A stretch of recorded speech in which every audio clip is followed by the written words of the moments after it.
Hi friends, मैं विश्वास आपका स्वागत करता हूं अपने यूट्यूब चैनल विशु गोरख में। आज मैं आपको अपने इस वीडियो के माध्यम से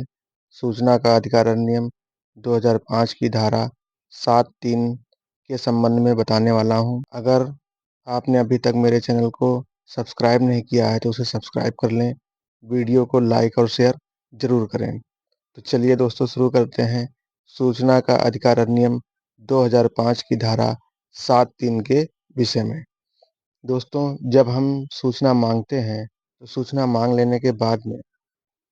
अनेकों बार ऐसा होता है कि हमारे द्वारा मांगी गई सूचना बहुत ही विस्तृत होती है और उसमें अधिक खर्च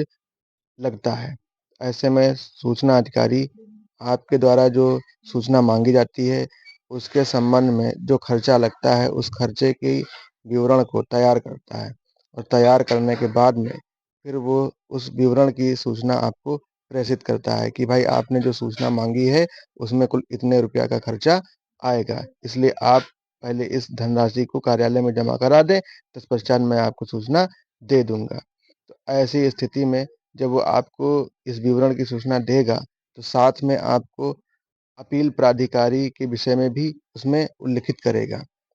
क्योंकि यदि आप दिए गए विवरण से संतुष्ट नहीं हैं, आपको लगता है कि जो उसने खर्च का विवरण हमको भेजा है, जो उसने मांग की है पैसे की, वो अनुचित है, तो ऐसी अवस्था में आप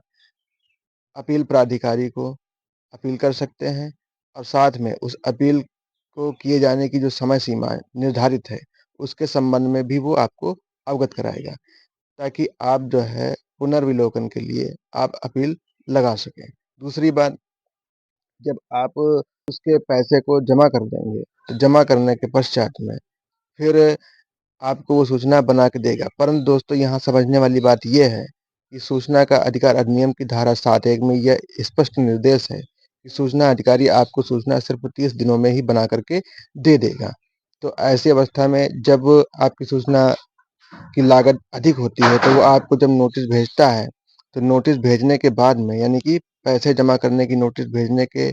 से लेकर के और आपके द्वारा कार्यालय में पैसा जमा करने के दिन तक के बीच का जो समय होता है वो उस 30 दिन में नहीं जोड़ा जाता है, उसको उससे हटा दिया जाता है, यानी कि अपवर्जित कर दिया जाता है। क्योंकि अगर मान लीजिए कि इन दोनों चीज़ों में, यानी कि उसके द्वारा आपको सूचना भेजने में कि आपकी सूचना का जो खर्च है वो लगभग इतने रुपया है और आपके द्वारा उस खर्च को उसके कार्यालय में जमा करने में 10 से 15 दिनों का समय लगा, तो सूचना जो दिए जाने का प्राविधान है वो मात्र 30 दिनों का है। तो ऐसी अवस्था में जो ये समय बीच में लगा, इस समय को घटा दिया जाएगा, इसको उन 30 दिनों में जोड़ा नहीं जाएगा। तो चलिए दोस्तों, स्क्रीन पर आप देखिए धारा 7(3). 7(3) की 2 सबसेक्शन हैं, 7(3) का और 7(3) खा। दोनों के विषय में मैं आपको विस्तार से बताऊंगा। धारा 7(3) जहां सूचना उपलब्ध कराने की लागत के रूप में किसी और फीस के संदाय पर सूचना उपलब्ध कराने का विनिश्चय किया जाता है, वहां यथास्थिति केंद्रीय लोक सूचना अधिकारी या राज्य लोक सूचना अधिकारी अनुरोध करने वाले व्यक्ति को। दोस्तों, अनेकों बार ऐसा होता है कि जब आपके द्वारा सूचना मांगी जाती है तो वह सूचना विस्तृत होती है और उसको बना करके देने में अतिरिक्त खर्च की आवश्यकता होती है। जैसे कि आपके द्वारा मांगी गई सूचना मान लीजिए कि 100 पन्ने की है, 1000 पन्ने की है, 200 पन्ने की है, या उसको तैयार करने में, फोटोकॉपी कराने में, बना कर देने में अन्य कई सारे खर्च उसमें आ जाते हैं। तो ऐसी स्थिति में अधिकारी जो व्यक्ति सूचना के लिए अनुरोध करता है उसको एक सूचना प्रेषित करता है। किस बात की प्रेषित करता है वो आप आगे देखिए धारा 7(3) का में। का उसके द्वारा यथा अवधारित सूचना उपलब्ध कराने की लागत के रूप में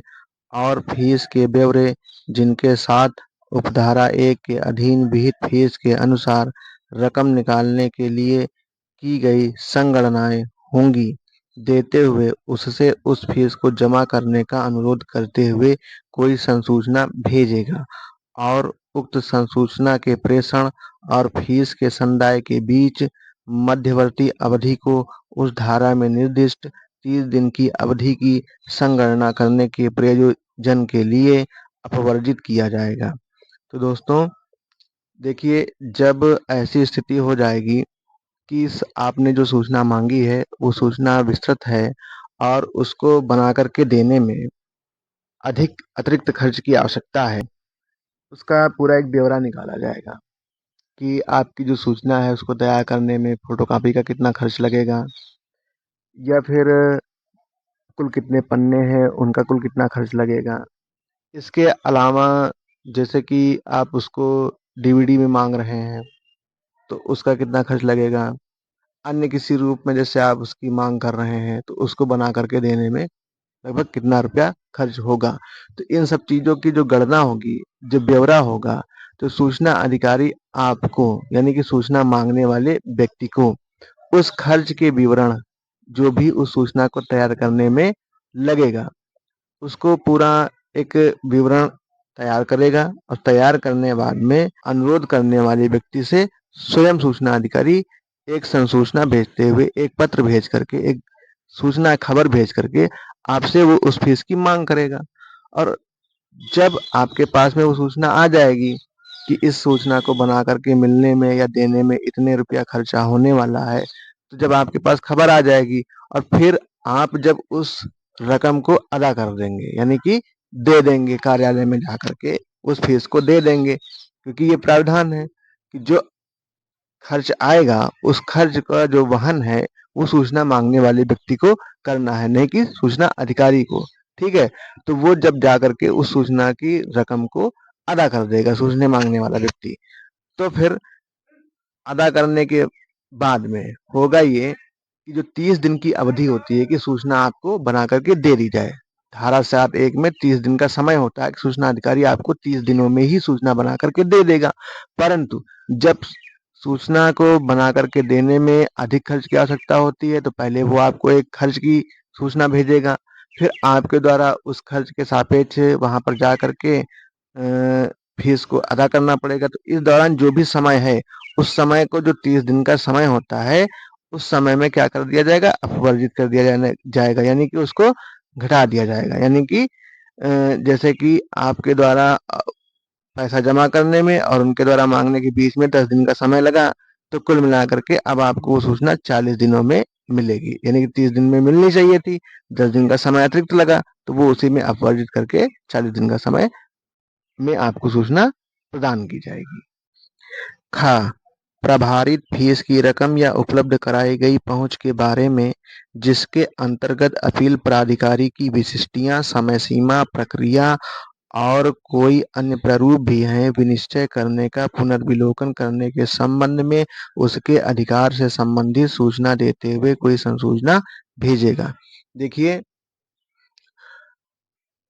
सूचना अधिकारी आपको सूचना के साथ में उससे जो खर्चा है सूचना को बना करके देने में जो मांगा है सूचना अधिकारी ने, वो बहुत ही ज्यादा मांग लिया है। तो अगर सूचना मांगने वाले व्यक्ति को ऐसा लगता है तो सूचना अधिकारी क्या करेगा कि अपनी सूचना जैसे ही सूचना मांगने वाले व्यक्ति को देगा तो साथ में उसको यह भी बताएगा, साथ में उसको यह भी सूचना प्रदान करेगा, यदि सूचना मांगने वाले व्यक्ति को यह विश्वास हो जाता है कि जो उसने सूचना मांगी है, जो सूचना बनाने के लिए पैसा मांगा गया है, जो खर्चा मांगा गया है, वो बहुत ज्यादा मांगा गया है, तो ऐसे में सूचना अधिकारी सूचना देते समय सूचना मांगने वाले व्यक्ति को इस बात का भी विवरण देगा कि वो इस संबंध में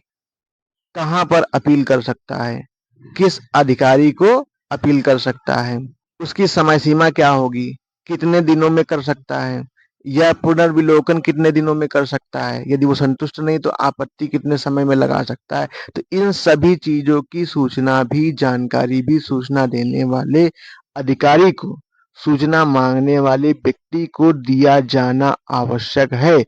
क्योंकि मतलब अपील कितने समय में करनी है, उसकी समय सीमा क्या है, ये भी उसमें उल्लेख करेगा। साथ ही यदि सूचना से सूचना मांगने वाला व्यक्ति संतुष्ट नहीं है तो वह उस सूचना के पुनर्विलोकन के संबंध में आपत्ति पत्र को भी दे सकता है, जिसमें सूचना अधिकारी दोबारा से उस आपत्ति पत्र के सापेक्ष जो भी उसमें संशोधन है करके उस व्यक्ति को सूचना प्रदान कर देगा। तो दोस्तों, आपको मेरे इस वीडियो में सूचना का अधिकार अधिनियम 2005 की धारा 7(3), 7(3) का और 7(3) खा के संबंध में पूरी जानकारी विस्तार पूर्वक दी गई है। अगर आपको जानकारी अच्छी लगे तो आप मेरे वीडियो को लाइक और शेयर ज़रूर करें।